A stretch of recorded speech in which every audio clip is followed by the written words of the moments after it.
BRRR or flipping properties, which is the better strategy? Well, ultimately depends what your end objective is, but my preference is to flip property. I enjoy flipping property. It means we get a chunk of cash straight away. However, the only reason we do that is because we also have an income strategy where we're generating regular income. When we flip a property, we buy a property, we add value to it, we sell it on, we make a profit. That's essentially what we're doing when we talk about flipping property. That might take us 2 months, 3 months, 6 months, a year, depending on the size of project and how much work we're doing on that particular property.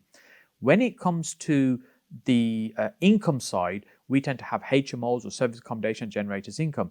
The reason we don't do the traditional BRRR type strategy is when you take a traditional family house and you add some value to that, the idea is because now it's increased in value, rather than selling it for a profit, which is what we do with flipping, you refinance it and you extract, say, 75% of the value of that property and you're leaving in 25% of equity, which is normally what the banks will want when you go for a buy-to-let type mortgage.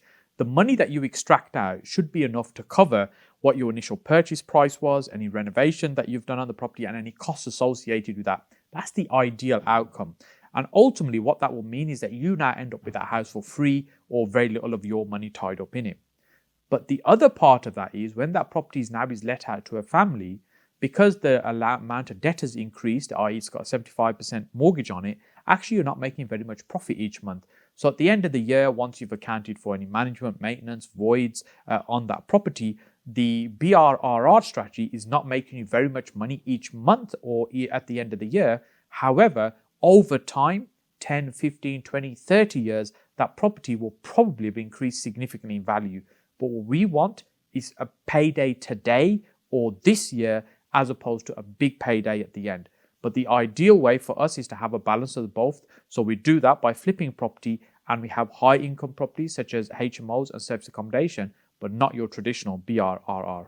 Hey, if you're enjoying these short videos that we're doing called Saj Dailies, then make sure you also check out our longer form content that we have on the channel. There's probably about 300 videos that are on the channel that we've uploaded over the last few years, and there's a lot more content uploaded regularly.